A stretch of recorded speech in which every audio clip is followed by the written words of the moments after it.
The Jewish world and our broader society has been elevated and changed because of Yeshiva University and because of our students. And there is no question that one of the most pronounced accomplishments of this institution is our contribution to advanced Talmud Torah for women. And it's due to Rabbi Kahn and his extraordinary personality and character and love that we are where we are today. He introduced 2 generations of young women to the great figures of halakha. He introduced all of those people whom Rav Soloveitchik described as his circle of the Masoret. Moshe Kahn introduced all of those people to his Talmidim. Rav Moshe did not just introduce his students to intellectual giants.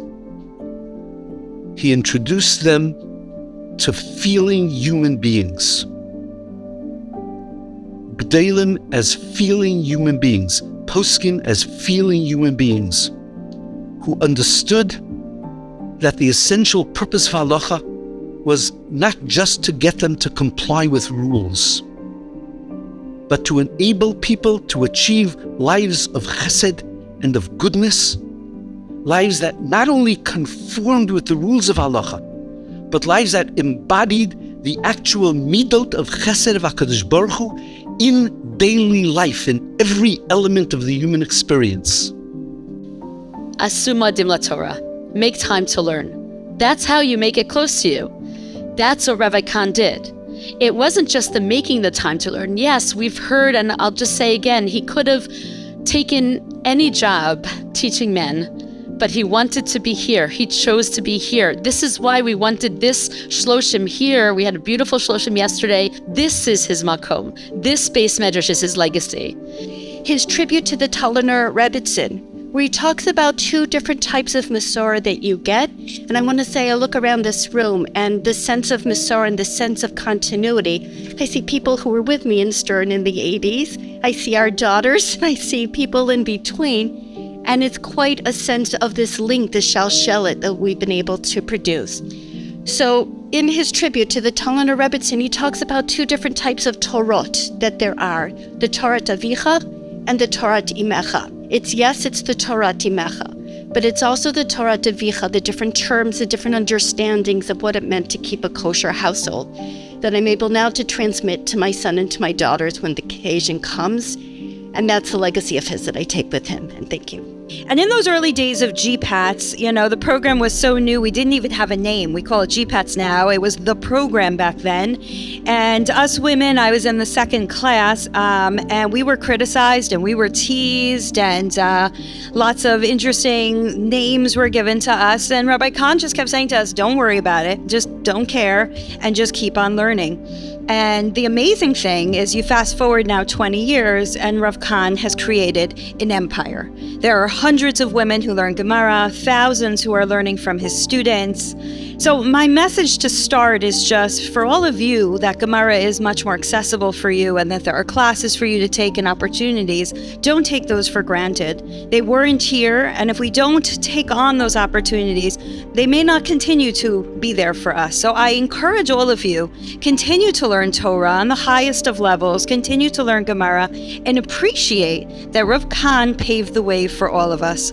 There could have been a world of women's learning today, 40 years later, that was very different from the world of women's learning that we actually have. Rav Soloveitchik gave the first shiur and inspired Rav Kahn to continue to teach women and to teach Gemara. But how was he going to do it? What was the curriculum going to be? What was the nature of the shiur going to be?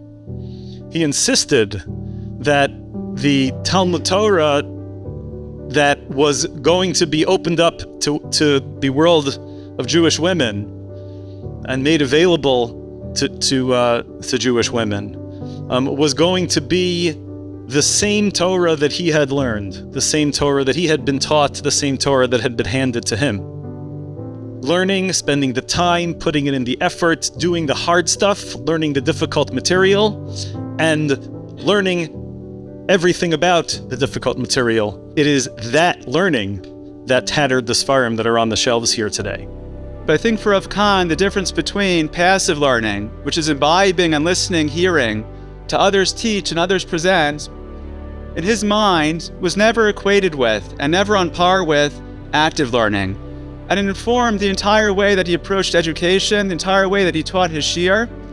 The Seder time in the Beis Medrash was sacrosanct, far more than the shiur time in which that was reviewed and gone over. But it was the Seder time. That's where the Talmidim Kesidrim were offered. That's where one had to roll up their sleeves and get to work. That's where the effort had to be invested.